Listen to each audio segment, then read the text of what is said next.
Naam, imekuwa ni siku nzuri iliyoanza vyema zaidi kuzungumza na taarifa za michezo kupitia kipindi bora cha michezo viwanjani, kipindi ambacho kinaangazia taarifa mbalimbali za michezo ambazo zinajiri, zilizojiri, lakini pia zile ambazo zinaendelea kupikwa kwenye viwanja mbalimbali vya michezo, kama ambavyo tulishuhudia jana mtanange wa ligi kuu ya NBC ambao uliweza kufanyika kwenye uwanja wa KMC Complex, wakati ambapo Simba Sports Club waliwakaribisha Pamba Jiji kutoka kule jijini Mwanza, mchezo ambao ulimalizika kwa Simba kupata karamu ya ushindi wa magoli 5-1, mchezo ambao ulishuhudiwa pia Jean Shalia wa akipiga hat-trick, ikiwa ni hat-trick ya 4 msimu huu 2024-25. Tutaenda kujadili mengi kuhusiana na mchezo huo, lakini kipi ambacho kitajiri kule Misri Ismailia, wakati ambapo tutashuhudia Ngorongoro Heroes wakikamilisha ratiba katika kundi lake kwa kucheza na mwenyeji Misri kwenye mashindano ya AFCON Under 20. Nini kitakachofanyika tutaenda kujua pia huko, wakati pia tutaungana na mwenzetu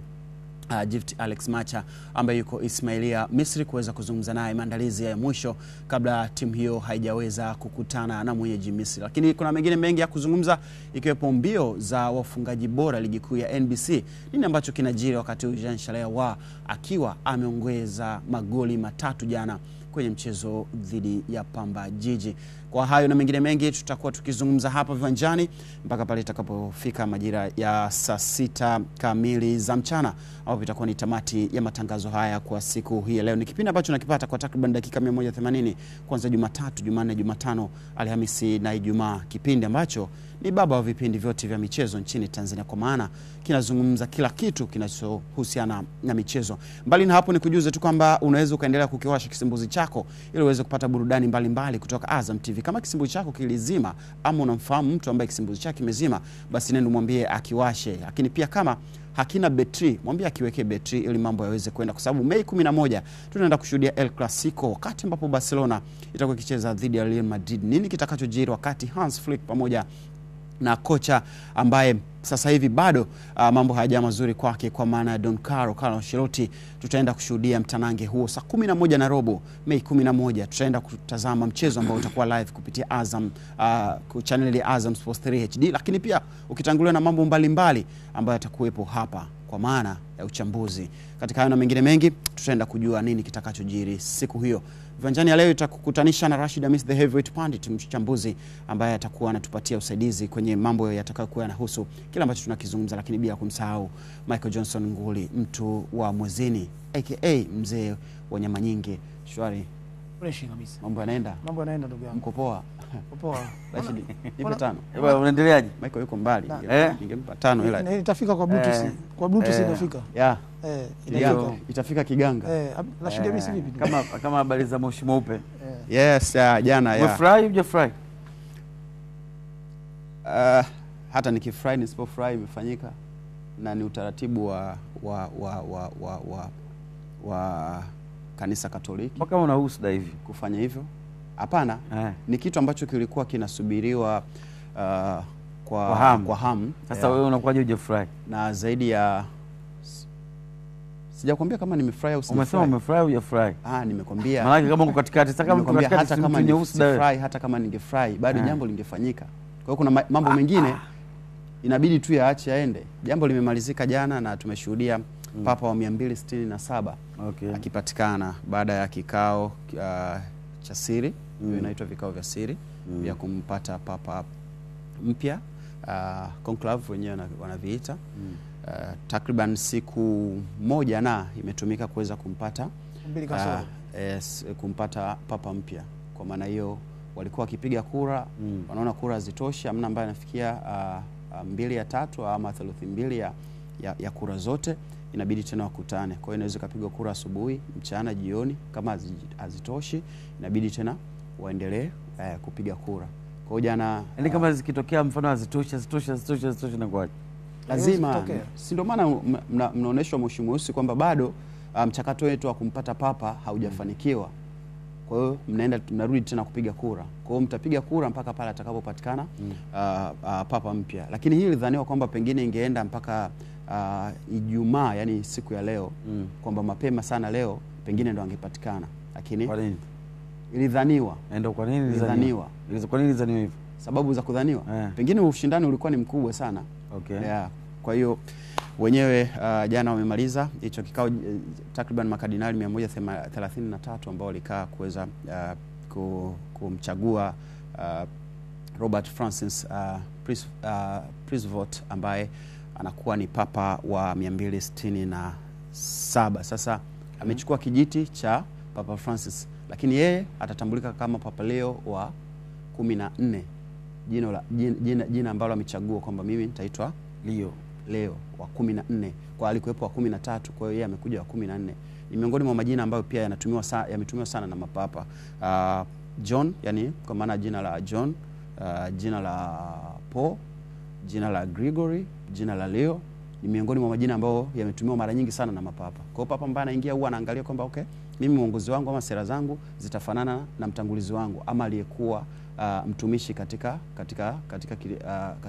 utumishi katika idara mbalimbali. Aliwahi kuwa papa, aliwahi kuwa mmoja kati ya watu wakubwa kwenye eneo hilo la utumishi. Kwa hiyo yeye mwenyewe anachagua. Ni kama FIFA wangekuwa wanachagua rais afu anamuuliza unatumia jina gani la kimichezo? Mimi Maradona wa kwanza au Maradona wa pili, Maradona wa tatu. Kwa hiyo wale ambao wamefanya makubwa sana kwenye umeelewa? Nimeelewa. Lakini katika hayo leo ni Mei 9.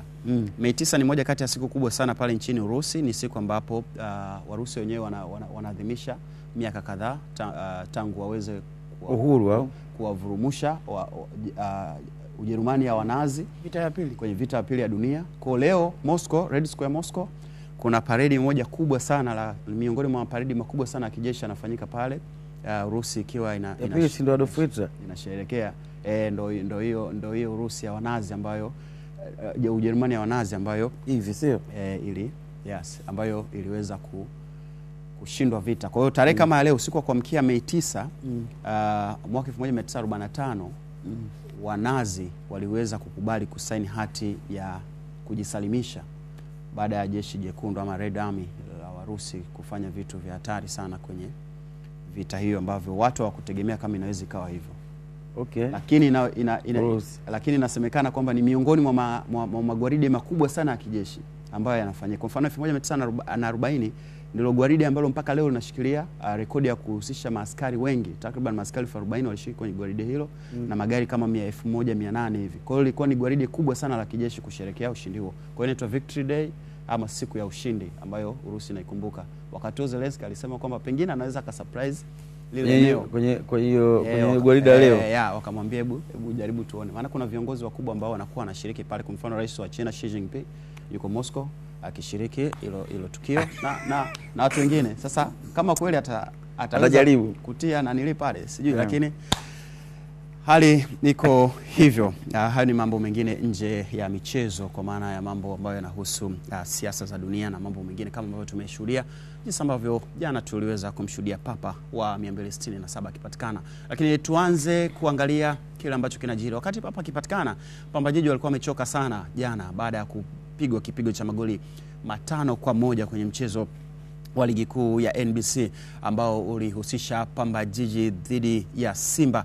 Mchezo huo wa ligi kuu ya NBC uliendelea kwenye uwanja wa KMC Complex Mwenge, na hilo lilikuwa ni goli la kwanza la Jean Charles Ahoua ambaye alifunga magoli 3 katika mchezo huo, huku akichukua mpira na kutengeneza gap na kuongeza magoli yake, ambapo amekuwa ni miongoni mwa wafungaji ambao mpaka sasa hivi ni vinara akiwa na magoli 15, assist 7 katika ligi kuu ya NBC. Joshua Mutale Budo akiwa na kiwango bora zaidi kwenye mechi ya pili mfululizo mimi naiona, akaweza kusababisha tukio la penalty ambapo Shomari Lawi hakusita kumpatia Jean Charles Ahoua nafasi hiyo ya kuweza kuweka goli nyavuni. Tumezungumza mengi sana kuhusiana na Simba.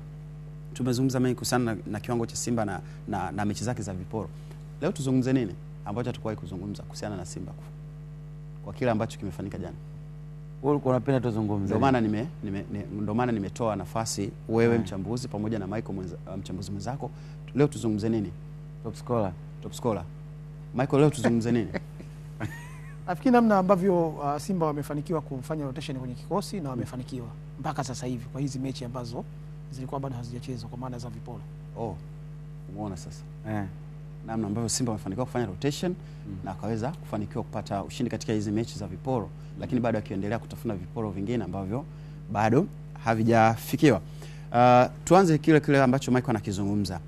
Rotation ilionekana imefanyika kwenye mechi ya kwanza ya kiporo ambayo Simba ilicheza dhidi ya Mashujaa, lakini rotation ile ilienda kumshtua kocha, akamwambia kwamba bana, hao wanakutegea. Hao ambao umewaweka ndio wale ambao ulidhani kwamba pengine wanaweza wakakusaidia. Baada ya kocha Fadlu Davis kuona kwamba aina wachezaji ambao alitamani kuwatumia kwenye hizi mechi za viporo hawajampa kile ambacho anakihitaji, akaamua taratibu kurudi kwenye timu yake ile ambayo anaitumia mara nyingi kwenye mashindano mbalimbali. Ni kocha alikuwa tayari kuweza kuona timu inabadilika, ila wachezaji hawakumpa huo tayari, kwa maana ya wale walioamini. Sio kweli, na sio kweli kwa sababu nafikiri kuna wakati timu inaweza ikapoteza mchezo, lakini inaweza kawa imecheza vizuri. Turejea kwenye mchezo dhidi ya Mashujaa. Mashujaa walikuwa bora sana kwenye ule mchezo. Mashujaa walikuwa bora mno kwenye ule mchezo. Kwa hiyo unaweza ukasema kwa sababu fulani hakucheza, walicheza wachezaji ambao wapati nafasi mara kwa mara, pengine ndio maana mechi ilikuwa ngumu, lakini hapana. Lazima pia usifie na sanaa ya ulinzi ya Mashujaa ambao walikuwa bora sana na walikuwa wamebana maeneo mengi. Mara nyingi walikuwa wakiwa wanashambuliwa, unakuta watu sio chini ya 7 ambao wako nyuma ya mpira. Yaani wanasubiri tu, wanaziba maeneo. Kwa hiyo binafsi naona ilikuwa ni mabadiliko ambayo yalileta tija kwa sababu timu ilishinda, lakini bado huwezi kusema moja kwa moja kwamba kwa sababu pengine labda Valentini alianza upande wa kushoto, upande wa kulia alikuwa Duchu kama nitakuwa niko sahihi. Unaona pia kuna baadhi ya mabadiliko yalikuwa mengi sana mechi ya Mashujaa. Hata ukiangalia pia kwenye kikosi kilichoanza, karibia wachezaji 3 kama sio 4 wengi walitoka katika kikosi ambacho katika wale wachezaji ambao wapata nafasi. Kwa hiyo binafsi naona ilikuwa ni approach nzuri ya mwalimu wa Mashujaa ambaye alifanya mechi ikawa ngumu. Lakini ukirejea pia kwenye michezo mingine, mchezo dhidi ya JKT pia, JKT tunawajua wakiwa nyumbani wamekuwa bora sana, ingawa kuna wakati wamekuwa hawana ule muendelezo kwa maana ya kuwa na matokeo ambayo ni chanya mara kwa mara, lakini bado ilikuwa mechi sio rahisi kwa Simba. Na unaelewa kwa sababu wakati mwingine unapofanya mabadiliko kwenye kikosi, sio kila mchezaji, kwa sababu kuna wachezaji ambao wanacheza kwa muda mrefu zaidi, ambao wanaweza kuwa wameelewana zaidi kuliko hao wengine ambao wanaingia, wana chip in, wanaingia na kutoka. Ndio maana unakuta ukibadilisha wachezaji kadhaa, unaweza ukakuta timu haichezi vile ambavyo ulitegemea au vile ambavyo imezoeleka kwa sababu tu ya mabadiliko ya wachezaji kadhaa ambao hawachezi mara kwa mara. Kwa hiyo mimi binafsi naamini rotation ambao nimefanya mzunguko kwa maana ya mabadilishano ya wachezaji ambao mwalimu amekuwa wakitoka na kuingia mpaka sasa hivi, Simba wamefanikiwa kiasi kikubwa sana. Kwenye hayo mambo ya kubadilisha wachezaji, tunamuona angalau Mutale ameanza kurudi. Kwa sababu ni mmoja kati ya wachezaji ambao watu washaanza kuzungumza sasa inakuaje mchezaji alikuja vizuri, wakimwangalia alivyokuwa kule alikotoka, alikuwa bora zaidi, amekuja ameonekana kama ameflop, lakini kadri muda unavyozidi kwenda unaona kabisa kuna mabadiliko. Leo mechi ya pili mfululizo anaanza Mutale. Okay. Unaona? Kwa hiyo kuna kitu ambacho pengine amekiongeza kwenye timu, ndio maana mwalimu anaona anastahili kwanza. Pamba walikuwa na nafasi ya kuonesha kile ambacho pengine wanacho, kuzisaka alama 3 ambazo zinahitajika ili waweze kuendelea kuwa bora kwenye msimamo wa ligi kuu ya NBC, lakini nafasi hiyo hawakuweza kuitumia jinsi ambavyo pengine wenyewe walidhani. Unadhani Pamba alikuwa na ushindani ule ambao pengine ungempatia Simba wakati mgumu kama ambao tuliona kwa Mashujaa, walau pia tukauona kwa JKT Tanzania? Hapana, haikuwa rahisi kwa Pamba kuweza kufikiria kwamba anakuja Dar es Salaam kuchukua alama 3. Japo ndo kila dhamira ya kila timu kutafuta alama 3 katika kila timu. Lakini huu ni mchezo ambao Pamba wenyewe walishautia X kwamba huu ni mchezo ambao sisi tutaenda tu uwanjani kufanya kile ambacho kinawezekana, lakini possibility ya kupata alama 3 ilikuwa ni ngumu sana. So wakajitahidi kufanya ambacho kwao kilikuwa bora na kikaweza kuwazawadia goli 1. So ilikuwa ni mechi ngumu sana kisaikolojia kwa wachezaji wa Pamba, na ilikuwa ni mechi ngumu sana kwa benchi zima la Pamba kutokana na mazingira ya mpinzani ambaye wanaenda kucheza naye, na ulikuwa nyakati bora sana kwa Jean Charles Ahoua. Funga magoli mazuri matatu, magoli ambayo kwa asilimia kubwa ni makosa ambayo yametokana na safu ya ulinzi ya Pamba. Yes. Ukiangalia goli la kwanza namna lilivyopatikana, goli la pili lilivyopatikana, goli la tatu lilivyopatikana, huwezi kumlaumu mtu mwingine. Utalaumu safu nzima ya ulinzi. Kuna kitu kiliondoka kwenye safu ya ulinzi ya Pamba baada ya kukosekana kwa Yona Amos, mmoja kati ya walinda milango ambao wamekuwa ni namba 1 kwenye kikosi hicho. Wamekuwa wakifanya vizuri kwenye mechi kadhaa za ligi kuu. Yule ndo kipa namba 1. Unapomzungumza Yona Amos, kwa heshima kubwa kabisa ya ligi kuu ya NBC, unamzungumza golikipa ambaye ndiye golikipa nafikiri ndio anayeongoza kwa kuwa na save nyingi kuliko golikipa yoyote. Kwa tafsiri ya save ni goli. Kwa ana save karibia almost 63 kama sitakuwa sijakosea mahesabu. Save 63 maana yake katika uwiano mzuri wa hizo save 63 maana yake ameisaidia timu kutofunga magoli 63. Sio, unanielewa? Kwa unapomzungumza Yona kwenye safu ya ulinzi, kukosekana kwenye safu ya ulinzi ni kumkosa mtu ambaye amefanya kitu kikubwa. Unaelewa? Ilikuwa ni pengo kubwa, na kwa sababu ni mwalimu alikuwa anataka kufanya rotation. Hata huyu pia ni goalkeeper mzuri, mechi iliyopita alicheza vizuri. Inawezekana mwalimu akaamua kumpa nafasi ya pili, lakini kumkosa Yona golini ilikuwa ni kitu kikubwa, kwa sababu ni goalkeeper ambaye unazungumza goalkeeper ambaye kapata man of the match karibia 4 sijui. Sio, unanielewa? Man of the match 4, save 63. Alafu leo unaenda kumkosa kwenye big match kama ya Simba. So ni kukosa kitu kikubwa sana. Lakini mimi sijaona makosa ya moja kwa moja ya goalkeeper. Yaani makosa ya moja kwa moja ya goalkeeper wa Pamba sijayaona. Goli ambalo amefungwa na Jean Charles, goli la pili la free kick. Amepanga ukuta akiamini kwamba ukuta wake uko vizuri, kwamba kuna sehemu ambapo yeye mpira ukienda ataufuata, lakini mpira umeenda moja kwa moja ndani. Lakini pia nafasi nyingine ni goli la tatu la Jean Charles ambalo amefunga kwa free header. Binafsi naona kuna namna kipa tuangalie hivi kati ya kwenye free kick inapopigwa free kick, si ndio, mpira wa kutenga, nani anakuwa na asilimia kubwa za kufanya vizuri, mpigaji au goalkeeper? Si ndio? Manake mwenye asilimia kubwa za kufanya vizuri ni mpigaji, si ndio? Na sio goalkeeper, si ndio? Manake goalkeeper anapata asilimia chache za kuweza kuokoa huo mchomo, si ndio? Lakini kuna makosa yapo yanajitokeza kwenye upangaji, unaelewa, wa safu ya ulinzi na nini. Lakini mimi kusema kweli, mimi binafsi yangu siwezi kumlaumu. Hili goli lilikuwa ni moja kati ya magoli mazuri, na mimi sitamlaumu yule goalkeeper Pamba Kamara, ila mimi nitamsifia zaidi mpigaji kwa sababu alichagua engo nzuri. Hujaona tatizo lolote kwa Kamara katika magoli mawili haya aliyofungwa na Jean Charles? Mimi binafsi sijaona, kwa sababu nimeona pale kuna tatizo la safu nzima. Safu nzima ya ulinzi ndio tatizo la safu nzima, lakini sio kwa kumpointi mtu mmoja mmoja, kwa sababu angalia goli la penalty achanao la kwanza ambalo goli la pili tunazungumza. Goli la pili. Goli la pili, kipa ukipanga ukuta, maana yake unakaa upande ambao hauna ukuta. Ndio. Ukiamini kwamba huu ukuta unaweza kuzuia huo mpira. Lakini kama mpigaji ni mzuri kama Ahoua ambaye amepiga mpira ukivuka ukuta, asilimia kubwa inakuwa ni goli. Yaani asilimia kubwa inakuwa ni goli, kwa sababu wewe unakuwa haupo hilo eneo.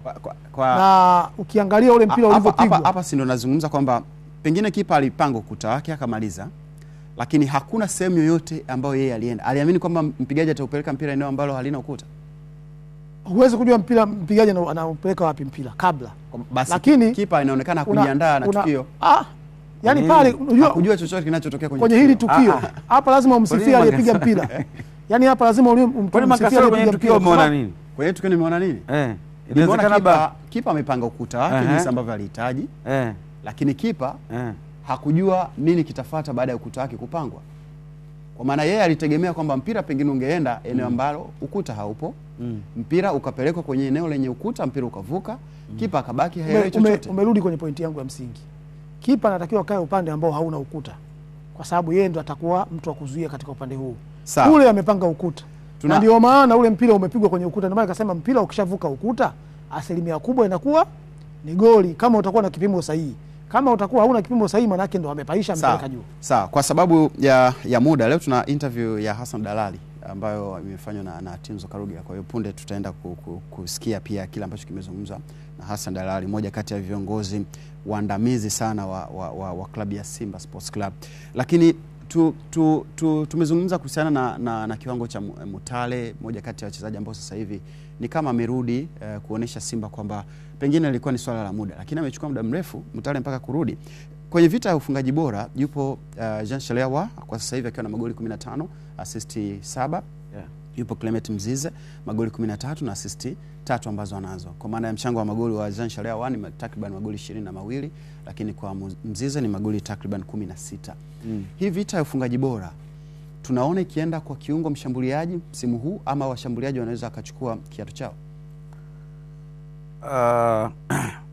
Hapa kwanza kuna vitu viwili ambavyo kimsingi ukitazama takwimu za goli 15, assist 7, manake Awa ana mchango wa almost magoli mangapi? 12, si ndio? 22. Huyu anaitwa Jean Charles Awa, sio Johnny kama ambavyo ni Jean, sio Johnny. Jean Charles Awa. Sasa akasema huyu mchezaji mpya tena ametoka wapi? Johnny ni Jean Charles Awa. Yes. Kwa hiyo utaona amekuwa na mchango wa magoli karibia 22. Yeye peke yake. Unaelewa? Kwa hiyo it's a good performance. Na kwa nini amekuwa na kiwango kizuri? Amekuwa na kiwango kizuri kutokana na namna ambavyo Mwalimu Fadlu anamtumia kwenye utaratibu wa kucheza. Pengine katika hali ya kawaida ya mpira wa miguu tulitamani kuona haya magoli angekuwa nayo mshambuliaji, pengine labda Ateba au Mukwara ndio angekuwa na haya idadi kubwa ya haya magoli na pengine angekuwa anaongoza yeye. Lakini kutokana na mchakato wa namna ambavyo Fadlu anataka timu yake icheze, imekuwa ikimpa nafasi nzuri zaidi Jean Charles Awa kwenye namna ya kuweza kulikaribia lango. Lakini pia amekuwa ni penalty taker wa Simba Sports Club, amekuwa ni mpigaji mzuri wa mipira ya kutenga, sio? Kwa hiyo unaona kuna advantage anapata, kwa sababu penalty zote za Simba anapiga yeye. Ni mara chache zaidi unamuona anapiga Ateba na mwingineo. So hii pia inamuongezea confidence kijana mdogo ambaye alikuwa MVP la season. Tumpatie nafasi Michael kuzungumza hili la Clement Mzize ambaye yeye amefunga magoli 13, assist 3. Bado swali langu liko pale pale. Unaona tukiwa ni msimu mzuri kwa washambuliaji kuweza kupata kiatu cha ufungaji bora kwa msimu huu? Nafasi bado wanayo. Nafasi bado wanayo, lakini inategemea pia na consistency. Consistency kwa maana ya kuwa na muendelezo wa kufunga karibu kila mechi. Mzize amekuwa na msimu bora sana. Mmoja kati ya washambuliaji ambao wamefanya vizuri sana kwenye ligi yetu. Na amekuwa na umakini mkubwa, na uzuri ni kwamba akipewa nafasi pia huwa anadeliver. Huwa anaonyesha kwamba ana kitu ambacho anaweza kusaidia timu. Kwa kusema nani anaweza kawa mfungaji bora sasa hivi tulikofikia, inaweza ikawa ngumu kidogo. Mechi zimebaki 3, lakini inawezekana Mzize akaja akafunga goli kwenye mechi 3 akafunga goli 4. Inawezekana Hawa kwenye mechi 3 zilizobakia akafunga goli 3. Hata magoli 8. Kwa hiyo ni ngumu kusema kwamba Mzize atakuwa top scorer au Shari Hawa anaweza kuwa mfungaji bora. Sio rahisi kusema hivyo. Itategemea na namna ambavyo wanacheza, kwa sababu ni ngumu kusema leo Mzize atafunga au leo Mzize hatufunga au leo Sharia atafunga au hatufunga. Jana pengine hakuna mtu ambaye alikuwa anajua kama angeweza kwenda kufunga hat-trick, lakini amefunga hat-trick. Unaona? Pengine hakuna mtu ambaye alikuwa anajua anaweza akafunga, lakini ameenda amefunga. Kwa hiyo bado kuna ushindani wa hali ya juu sana. Sasa itategemea pia na namna ambavyo timu inacheza. Inawezekana kwa sababu zimebaki mechi 3, mfano kwa Yanga zimebaki mechi 3, ndio?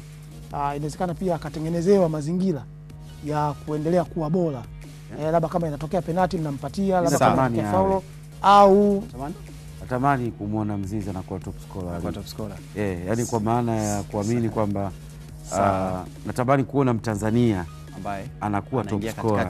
Ya... Sio katikati, anakuwa top scorer. Kama ambavyo ilikuwa kwa George Mpole. Kama ilivyokuwa kwa George Mpole. Sawa. Sasa ni kuacha uendelee kutamani. Hilo ni jukumu la Yanga. Zaidi ni kuwashauri tu Young Africans wamtengenezee nafasi Mzize aweze kuscore. Hawezi kuwa kama yale ya Lampard na Yanga waamue. Lakini mimi natamani iwe hivyo. Yaani ikitokea penalty not Aziz Ki piga Mzize. Sawa, tutafute nafasi nyingine ya kuangalia kitu kipi ambacho kinazungumzwa hapa viwanjani. Ni kuhusiana na kikosi cha Ngorongoro Heroes ambacho kipo kule nchini Misri, na wakati ambapo kitaenda kucheza mchezo wa mwisho kwenye kundi lake wakicheza dhidi ya mwenyeji Misri, mchezo huo ambao utachezwa leo. Lakini kocha Boniface Mkwasa na nahodha Lameck Lawi wamefunguka walichojifunza katika mashindano haya yanafanyika nchini Misri. Ngorongoro Heroes ilitupwa nje kufuatia kipigo cha bao 1-0 walichokipata kutoka kwa Sierra Leone, Zambia pamoja na Afrika Kusini. Leo inakamilisha ratiba. Hii ni taarifa ya Gift Macha kutoka Ismailia, Misri. Na ni siku nyingine kwa timu ya taifa ya vijana chini ya umri wa miaka 20 Ngorongoro Heroes ikijifua hapa kwenye uwanja wa Torip Annex Ismailia nchini Misri kwa ajili ya mchezo wa mwisho wa kukamilisha ratiba ya fainali za Afrika kwa vijana chini ya umri wa miaka 20 baada ya kuondoshwa kwenye mashindano, lakini lazima icheze mchezo wa mwisho dhidi ya Misri. Mimi ni Gift Alex Macha, nimefika hapa kwenye mazoezi na kuzungumza na kocha Charles Boniface Mkwasa, kwanza kujua kipi hasa ambacho wamejifunza katika mashindano haya mwaka huu, ikiwa Tanzania ni timu zile ambazo zimeshiriki kwa msimu huu, miongoni mwa zile timu ambazo zilishiriki kwenye hatua ya kufuzu lakini hazikuweza kufika katika fainali hizi. Kwanza niseme kwamba tumekutana na changamoto nyingi katika mechi yetu hasa ya mwisho, na matarajio yetu makubwa yalikuwa mechi ya mwisho, lakini bahati mbaya ndio tumepoteza. Tumepata nafasi, tumeshindwa kuzitumia vizuri, na nafikiri tumekosa kidogo utulivu especially katika safu ya ushambuliaji, na yote kwa yote nakuja kama tunakosa magoli mengi na wachezaji wanakosa ile confidence. Lakini kwa kuwa tumeshatolewa, kwa hiyo kesho tutaingia tuhakikisha sisi pia tukusanye pointi, walau pointi 3 tupate na alama 3. Lakini yote kwa yote kabisa ni kwamba tumejifunza mambo mengi katika participation hii, na naamini kwamba pengine inaweza kuwa katika kinyang'anyiro kijasho, basi tutakuwa tunakuja na tahadhari kubwa sana kuliko kama hivyo tumekuja sasa hivi. Na najua wengi watakuwa pengine hapa hawapo kwa sababu watakuwa wameshapita umri, lakini naamini kwamba watakao kuwepo katika under 17 watakuwa na wao watakuwa na watu ambao wameshakuja kwenye mashindano, wameshaona kwamba changamoto ziko wapi na kitu gani cha kufanya ili kuweza kufunga. Naam, katika hatua nyingine kocha Mkwasa ametoa neno kwa vijana wake ambao walikuwepo kwenye fainali hizi. Nini hasa ambacho wanapaswa kufanya ili kuweza kuvuna matunda ya kushiriki katika fainali za Afrika kwa mwaka huu? Na wenyewe wamejifunza, wameona, na bahati nzuri mawakala wako wengi na wanakuja wanaulizia, lakini kitu cha msingi zaidi ni wao kwamba kujiendeleza, na pengine hata akipata nafasi ya kuweza kwenda kujaribiwa, basi wahakikishe kwamba wanafuata vile vigezo ambavyo vinatakiwa vifanyike. Sasa wasio wanakwenda tena huko, wakipata nafasi basi wakaenda kule wakakumbuka mambo ya Tanzania, mambo Sinza si wapi, matokeo yake itakuwa watashindwa kuweza kuperform. Lakini Watanzania wanatarajia wachezaji wengi kama hivi 3, 4, 5 wakitoka hapa, maana watasaidia timu ya taifa ya baadaye, kwa sababu hawa waliokuwepo hapa sasa hawawezi tena kucheza under 20 kwa sababu watakuwa wameshavuka umri. Labda kwenye mashindano kama ya AFCON ama ya CHAN yale ama ya under 23 ama ya Olympics ndio wanaweza kwenda kushiriki tena katika age category, lakini kwa hivi sasa hawa wengi wanakuwa wameshapita ule umri. Kwa hiyo kitakachokuwa kimebaki ni experience tu ya labda staff kama watakuwa bado hapo. Naam, kwa upande wa nahodha Lameck Lawi, naye amezungumza kile ambacho wamejifunza katika fainali za AFCON kwa mwaka huu. Sisi kama wachezaji, malengo yetu yalikuwa ni tutoke mapema kwenye mashindano. Kwa malengo yetu si yameharibika. Kwa kama sasa wachezaji tumejifunza kitu kwa mashindano, kwa kama sisi tusikate tamaa. Mmekuwa ni miongoni mwa wachezaji wachache ambao wamefanikiwa kushiriki fainali hizi. Kwenu limekuwa ni darasa, lakini pia unafikiri mmepata nafasi pia ya kuonekana Afrika na maeneo mengine? Ndiyo, nafasi tumepata, tumeonekana na timu yetu sio mbaya, timu tumecheza vizuri na basi tu, yani haikuwa bahati tuseme, hapa matokeo ndio hivyo. Sawa, mechi ya mwisho hamna pressure yoyote kwa maana hatima yenu ishajulikana. Mnaingiaje kama wachezaji kwenda kumaliza mchezo wa mwisho kinyonge, kibabe au unakwendaje? Mechi ya mwisho pia muhimu, maana atakuwa pia tuweke historia, maana tutakuwa tutoke hata pointi 3 kwenye mchezo. Kwa hiyo tuweze tukapambane kwa matokeo. Sawa, kwa tathmini yako, Zambia, Afrika Kusini, Sierra Leone, Misri, ilikuwa ni kundi la aina gani?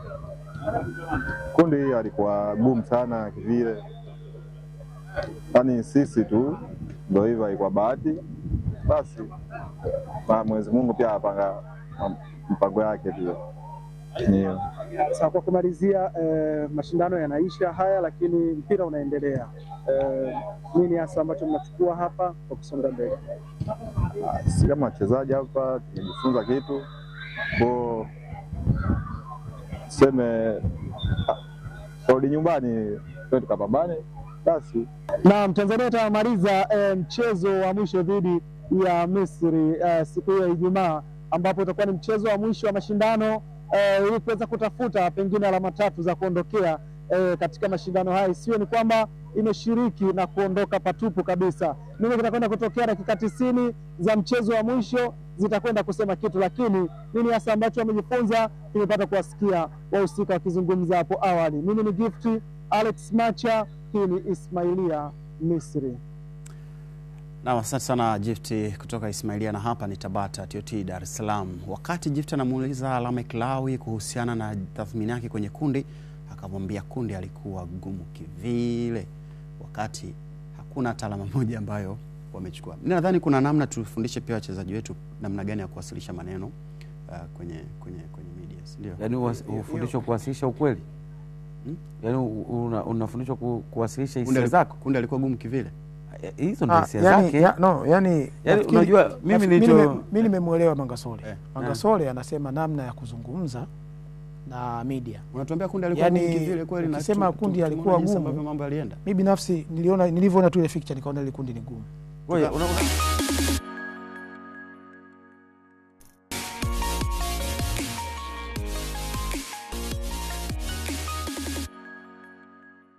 Joto la Afrika lina mambo mengi. Wakati Dar es Salaam ikiwa na baridi, basi kuna watu ambao pengine wataanza kutafuta joto, lakini sisi tunakupatia joto la Afrika viwanjani kwenye kipindi ambacho ni kipindi baba au vipindi vyote vya michezo hapa nchini Tanzania.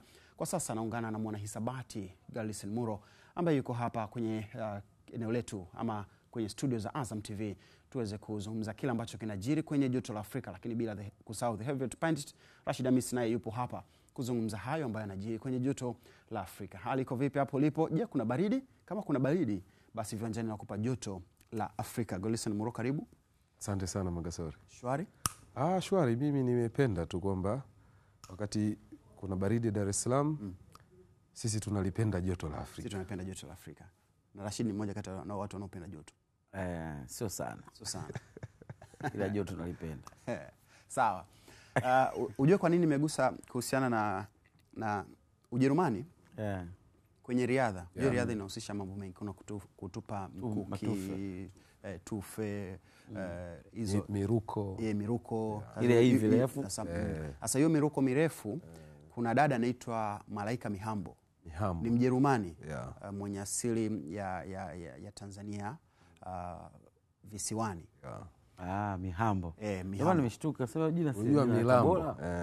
Hata ile Mihambo yenyewe yule dada ni bingwa sana wa hiyo miruko. Unaenda unakanyaga kwenye ile line ya mwisho, alafu unaruka kwenda utakapoenda, kwa ukidondokea mita labda 3, mita 4, mita 5, ni jinsi ambavyo utakuwa umefanya kwa uwezo wako. Ni moja kati ya mita ngapi? Ile nini kwa mita ngapi? Sijui, lakini huyu inaenda sana. Huyu inaenda, inategemeana na wewe unachotaka kukifanya ni nini. Ni moja kati ya watu bora zaidi kwenye eneo hilo, Malaika Mihambo. Ukitoka hapa wewe nenda mtafute. Ukimwona kweli ni malaika. Kweli? Ni malaika kweli.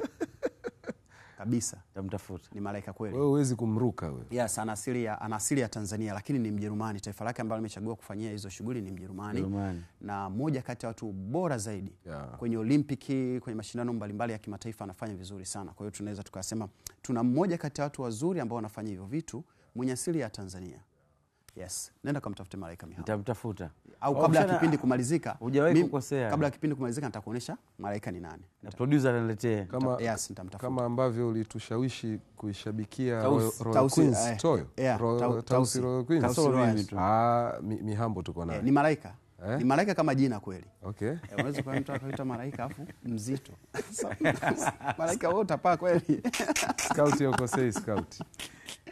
Asante. Sasa tukatazame kile ambacho kinajiri pale nchini Kenya wakati tukishuhudia maandalizi kuelekea kwenye Mashemeji Derby, mchezo ambao ulitakiwa kuchezwa awali na ukaahirishwa. Sasa Mashemeji Derby itakuwa ya kipekee kwa mashabiki wa soka la Kenya wakati ambapo watashuhudia mechi kati ya mashemeji kwa maana Gor Mahia pamoja na FC Leopards kwenye uwanja wa Kasarani kuanzia saa 10 jioni, na mchezo huu ukionyeshwa mbashara kupitia Azam Sport 3 HD. Mechi 5 za mwisho za Gor Mahia ambazo amecheza, ametoka kucheza Nyanza Derby dhidi ya Shabana, mchezo ambao ulimalizika kwa Gor Mahia kupata ushindi wa goli 1-0. Gor Mahia hao wakacheza dhidi ya Mara Sugar, mchezo ukamalizika kwa kuwatandika mabao 4-0. Wakacheza dhidi ya Talanta, mchezo ukaenda vibaya sana kwa Gor Mahia, wakafungwa goli 1-0. Dhidi ya Sofapaka, mchezo ukaisha kwa sare ya bao 1-1. KCB waliumana na Gor Mahia, mchezo ukamalizika kwa Gor kupata ushindi wa bao 1-0. Nini kilijiri wakati FC Leopards wakicheza michezo yao ya mwisho? Mchezo ambayo FC Leopards walicheza dhidi ya Tusker na mchezo ulimalizika kwa suluhu. Huo ni mchezo wa mwisho kabisa kucheza, lakini walicheza dhidi ya Bidco United, mchezo kumalizika kwa mabao 3-1, FC Leopards wakipata karamu ya mabao hayo.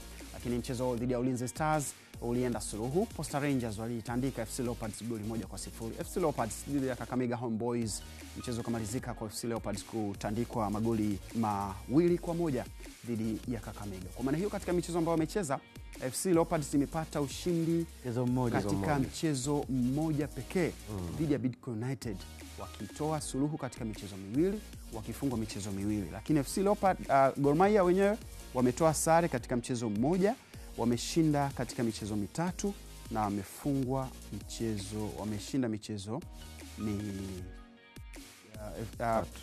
mitatu. Unaweza kuona jinsi ambavyo kuna tofauti kubwa sana kati ya Gor Mahia na FC Leopards wakati wanaenda kwenye Mashemeji Derby. Lakini hii haishangazi. Kikubwa kinachokuja kushangaza ni kile ambacho kitatokea kama endapo mambo yataenda vibaya sana kwa watu wanavyodhania kwamba Gor Mahia pengine atakuwa na wakati mzuri dhidi ya AFC Leopards. Turudi kwa Galisen Muro. Tabia za derby. Binafsi nakumbuka derby ya Simba na Yanga 2-2, Balama Mapinduzi na Mohamed Banka. Ni Zawadi Mauya na Mo Banka. Ilikuwa Mo Banka na Balama na Banka. Walisawazisha mabao ya Kagere na Leokanda. Zawadi Yanga alishinda. Zawadi Yanga alishinda. Kipindi hicho pia ilikuwa ni nyakati ambazo Yanga walikuwa wanapita kwenye wakati mgumu. Bila ya Mkwasa. Ya Mkwasa pia. Ile Beno Kakolanya alifanya saves nyingi au 3-3 ya Simba na Young Africans. Hivi tunaumia ni sisi mashabiki, ilikuwa ni? Tunaumia sisi mashabiki, alikufa Yanga 5 ile. 2012 ya Steve ile. Ni hujuma. Ya Steve ile. 2012 5 bila. 5 ile. Emmanuel Okwi. Emmanuel Okwi, Kaseja na wengineo. Kweli tunaumia ni sisi mashabiki. Tuzungumze hiki ambacho kinajiri wakati ambapo FC Leopards inaenda kukabiliana na Gor Mahia ambao wametoka kucheza Nyanza Derby.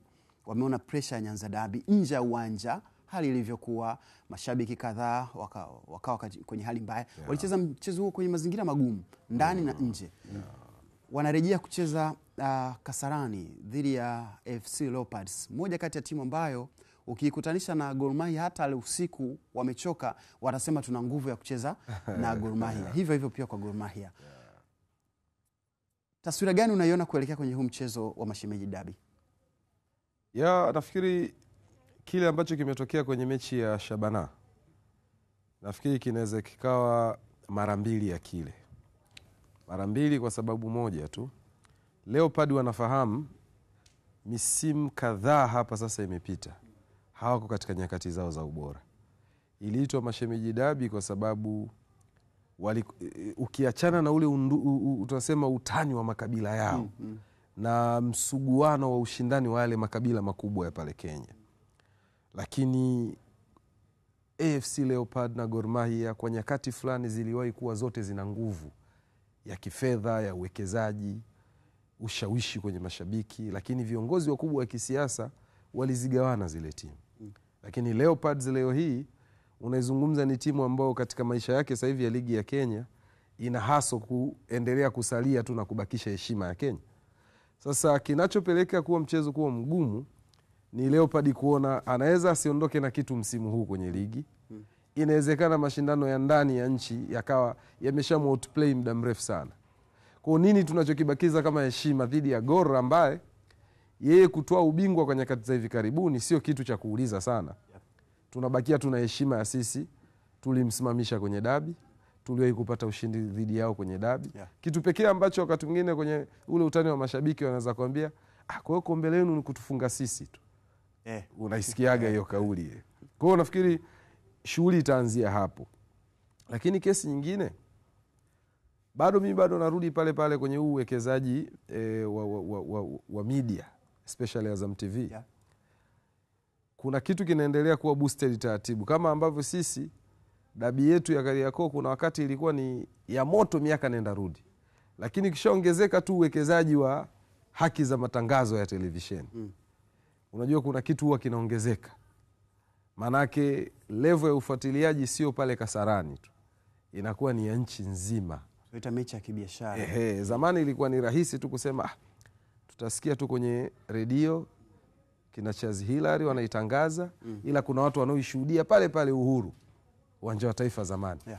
Lakini ikishakuwa imeenda sasa kwenye level ya kila mtu anaweza kutazama na kingamuzi chake cha Azam TV, maanake kuna homa inakuwa kubwa zaidi. Kumbuka pia level ya mitandao ishakuwa kubwa. Kwa hiyo Leopard heshima yake kubwa atakayoipata ni ushindi wake tu dhidi ya Gor Mahia kwa msimu, kwa sababu angalia rani ya michezo 5 timu imeshinda mechi moja. Kuna mechi imepoteza ikiwa nyumbani dhidi ya timu ambazo hazikuwahi kuwepo hata kwenye ramani ya soka la Kenya. Lakini unamwangalia Gor Mahia, fomu aliyokuwa nayo, yuko katika fomu nzuri sana msimu huu, na ni misimu karibia 5-6 iliyopita anasumbua soka la Kenya.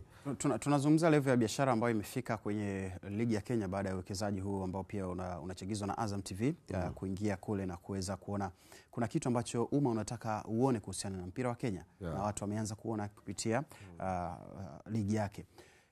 Mfano mechi ya Nyanza Dabi iliyohusisha Shabana dhidi ya Gor Mahia, takriban shilingi za Kitanzania milioni 91 zilikusanywa kwenye mapato ya magetini ama vingilio vya gate correction vya uwanjani, gate correction kama unavyozungumza kwa lugha ya kigeni. Tunapata picha kwamba kuelekea mashemeji dabi, pengine hii ni mechi ambayo sasa imeanza kufuata nyayo za mechi nyingine kubwa duniani ambazo zinajiendesha ama ni mechi za kibiashara zinazolipa timu, zinazolipa shirikisho, zinazolipa kila mtu ambaye anahusika kwenye hiyo mechi. Ni sahihi, kwa sababu namba moja tunaweza kusema kinacho boost kufikia kwenye hiyo scale, hicho kipimo cha viwango vya kifedha, promotion ya mechi yenyewe ikoje. Inaweza kuwa hisia za mashabiki wengi ambao wanaifahamu mashemeji dabi ni kubwa, lakini ni mashabiki wapi wengi kwa sasa ambao wamezaliwa miaka hivi karibuni hawana hisia ya hiyo mechi? Ndo pale sasa hisia inakuja kuwa boosted na nini? Promotion ya mechi yenyewe. Maana media hapo unazungumza 100% namba moja ni media zinaibrand vipi mechi. Unajua kuna mechi nyingi tu Afrika ni za dabi za viwango vya kawaida tu, lakini branding ya ile mechi ni kubwa kuliko kinachoonekana ndani ya kiwanja. Inaweza kuwa ile morali tu ya Leopard kuona kwamba yes, hatuna cha kupoteza tena msimu huu, tutawakazia. Ukaiona labda mechi ina intensity nzuri. Lakini kabla hiyo intensity ndani ya kiwanja, promotion ikoje kuelekea kwenye mchezo? Kwa sababu end of the time kwa ulimwengu ulipofikia, hata kama ni biashara ya mechi yetu, unaona hii mechi ya Klasiko inayokuja Jumapili, bado inaweza isiwe na huo mvuto kama hakuna promotion, hakuna namna ambavyo watu wanaipromoti kuelekea mchezo wenyewe husika. Kwa hiyo hata viingilio inaweza kuwa sasa hivi watu wana plan B, anaona naweza nisiende Kasarani lakini na remote yangu pale sebleni, nitaswichi Azam TV, shughuli ile pale. Okay. Lakini unawapataje sasa viwanjani? Ni kile ambacho product ya mwisho kinachofanyika pale ndani ya kiwanja kinatuvuta kwenda kukitazama. Asante sana Godlisten Muro kwa namna ambavyo tumeitazama mchezo wa Mashemeji Derby, moja kati ya michezo mikubwa zaidi ukanda Afrika Mashariki na Kati. Basi huwezi kuacha kutaja mchezo huo wa Mashemeji Derby kati ya Gor Mahia dhidi ya AFC Leopard, mchezo ambao utaenda kushuhudia pia kupitia Kisimbuzi.